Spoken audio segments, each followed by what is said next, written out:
Hi, I'm Rob, and in this Gems of War video, I'm going to take a look in the Soulforge and tell you the good and bad things in there this week, what's worth crafting and what's possibly best to avoid. Right, let's take a look at this weekly glory troop first, the Centaur Elder. Give a magic +1 life to an ally boosted by Centaur allies, then enchant and barrier them. That's not bad. I like the combination of enchant and barrier. The fact they're barriered basically means they're going to get a chance to get charged, because the enchant, every round they'll collect 2 more mana, and the barrier keeps them safe or safer while they're doing so, as does the life boost. So yeah, not bad at all, and it is boosted by Centaur allies. So that kind of goes against it in a slight way, because you do need an all Centaur team to get the most out of that boost, but it is what it is. Allied Centaurs gain 2 life, gain 1 life for each purple ally, and a 25% chance to summon a Centaur Scout on death are the traits. So it's alright. I wouldn't say it's anything great. I'll give that a fairly solid 6 out of 10, I think. But as ever, get as many as you can, get up to mythic level. Always good having another troop at the highest level possible if you can spare the glory. Anyway, a friend of mine handed me a fistful of raisins to tuck into my pocket the other day before the marathon started. I tried to tell him no thanks, but he said they'll help me in the long run. Yes. Do you see? Right, anyway, Northstar Guild I'm in are looking for a couple of new players. If you're a sort of early-ish to mid-game player, this is a brilliant guild for you to join, because we close all the rewards on all the events every single week without fail. We've literally never ever failed to close all the rewards every single time. So that means you collect absolutely stacks of rewards, new troops and things like that. We do legendary tasks every single week, which means you can get some mythics and things like that. Low level requirements, just need to be level 800 now to join this guild. 400 trophies is nothing, 1,000 seals is nothing, 500,000 gold. Not a lot. If you're a PlayStation player and you fancy joining a very awesome guild, then message Red Hot Rockstar on PSN. Right, into the Soulforge we go. Let's take a look at the weapons first. First up is Broken Star. Explode magic +1 purple gems, grant a random status effect to all Centaur allies, then summon a Centaur troop. So a nice explodey summony weapon. Do like these.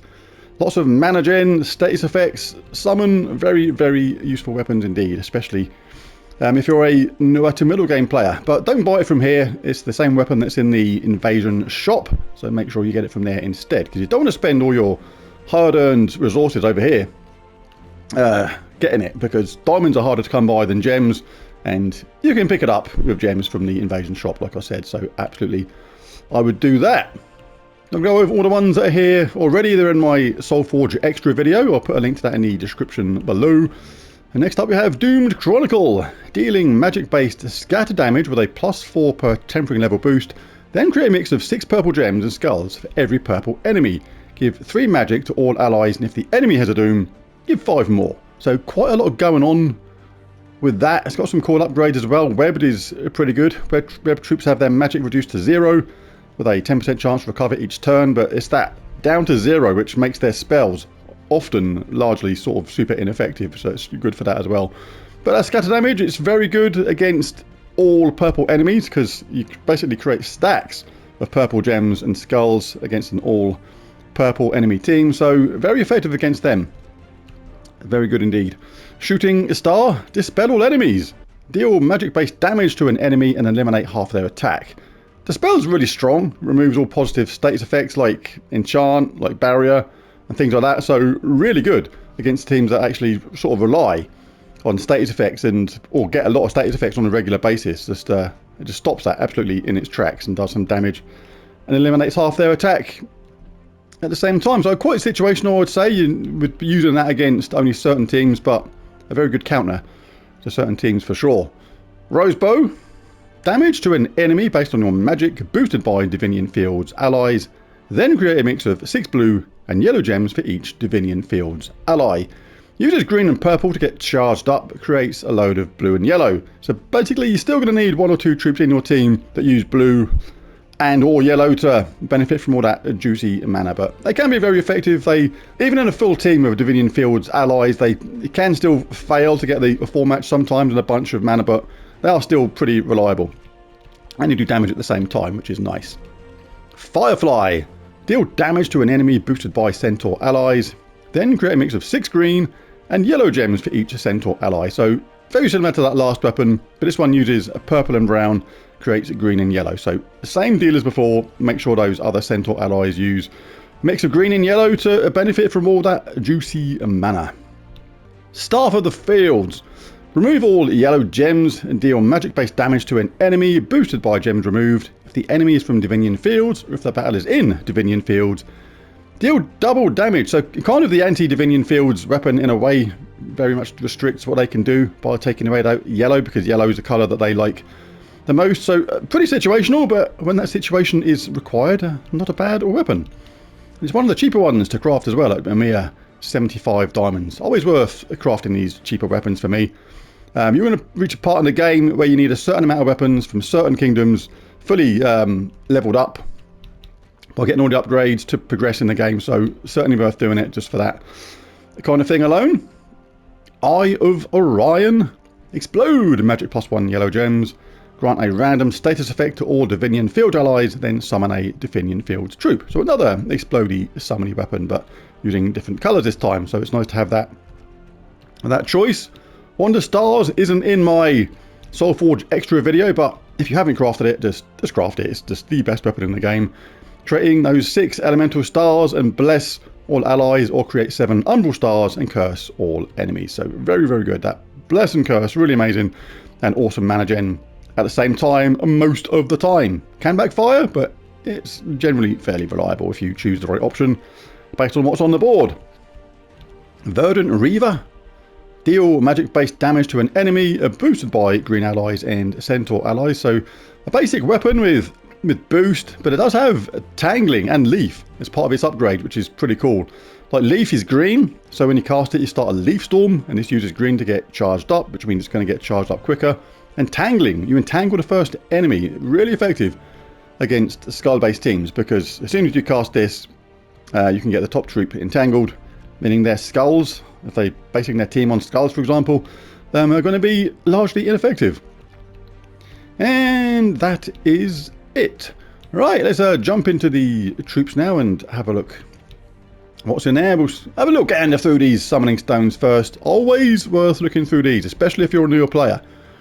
See if anybody's there that is good, anybody that's empowered, so they start with full mana, anyone that's a goblin, anyone that's just a troop you hear about all the time that's like really good that you could do with, and you got a chance of getting one like Dust Devil for example. If you're a newer player to the game and don't have this yet, but you've managed to flukily pick up Iron Hawk, really, really good. You've probably seen this in Iron Hawk teams. So good. Start battles with full mana, knocks does damage to all enemies, and knocks the first enemy to last place, but it's the damage to all enemies with that full mana which is important. Works fantastically well with Iron Hawk to get things done.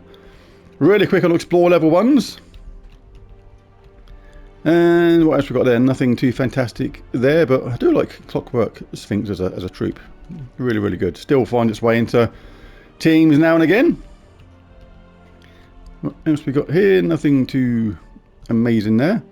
Yeah, certainly worth picking up Dust Devil from, was it yellow? Yes, from the yellow summoning stones if you can. Right, let's take a look at the Mythics then.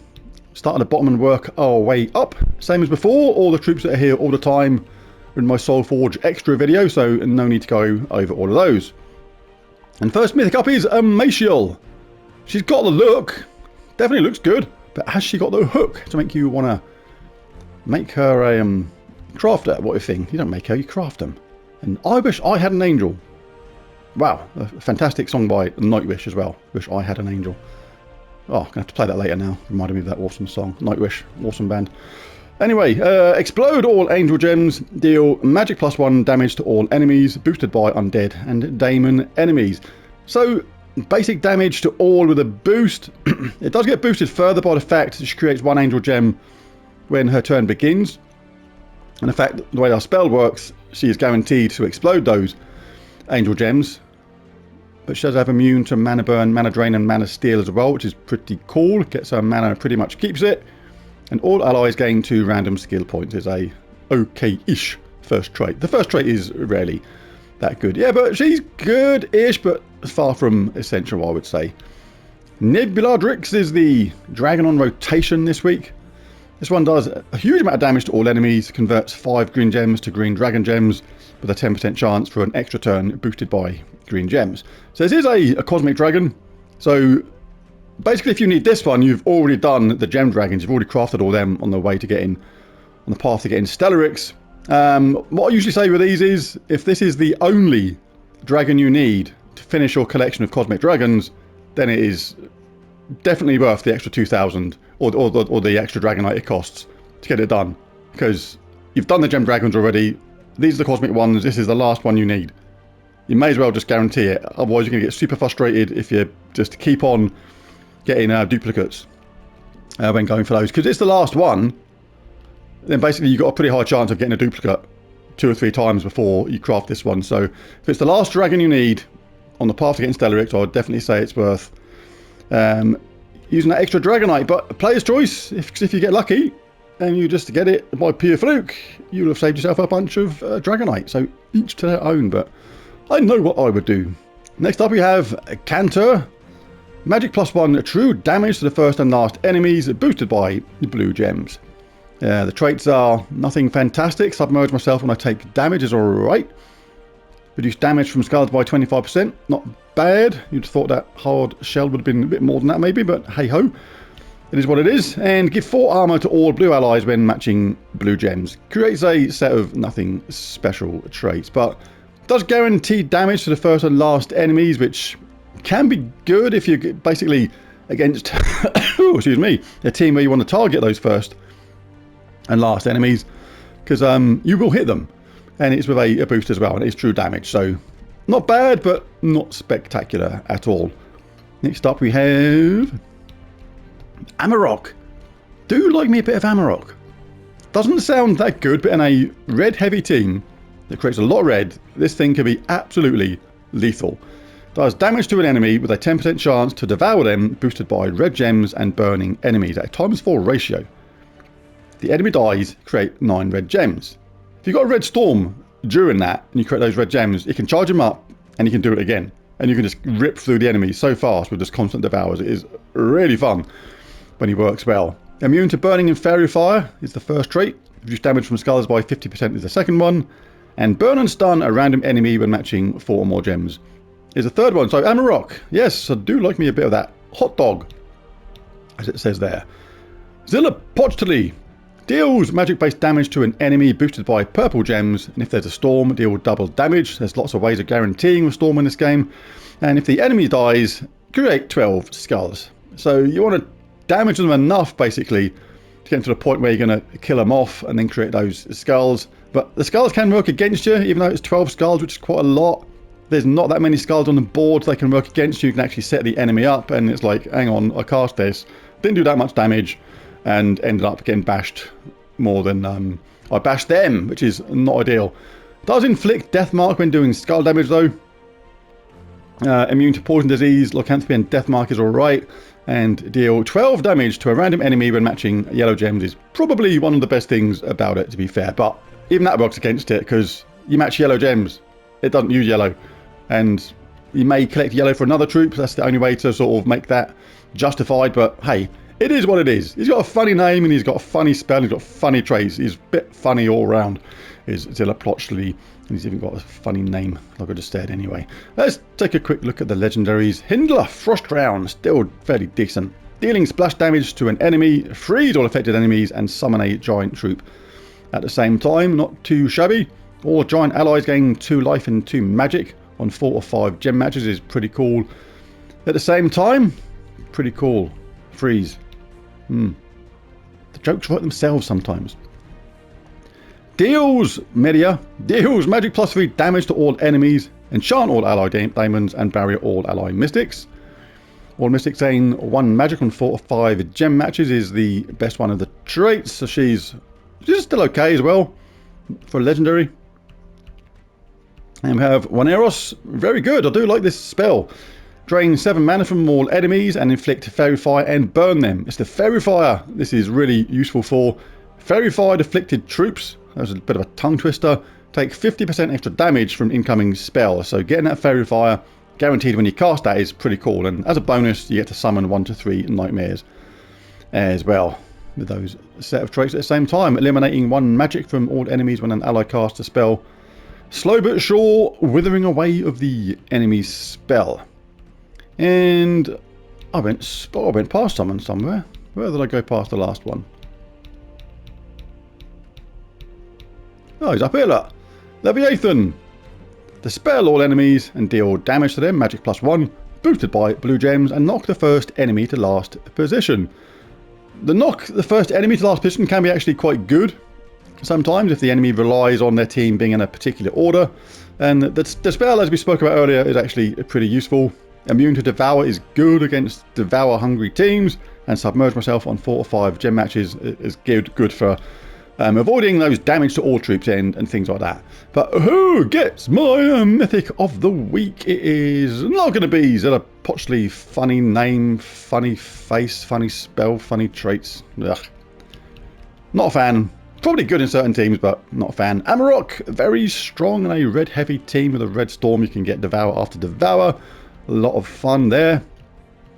Cantur, damage to the first and last, true damage as well, with a boost. Good if you want to target the first and last enemies. And Amatiel, basic damage to all with a boost. Yeah, nothing too special about her, I don't think. But yeah, I think it's going to have to go to the hot dog. Amarok is going to get it. All that damage, that chance to Devour, pretty decent chances of getting that Devour. And a red heavy team with a lot of red going on. So Amarok gets my Mythic of the Week. I'll be back later on with my Invasion team and Underspire team. But until then, have a look in the Soulforge and see what you fancy crafting. Catch you again in the next one. Bye for now.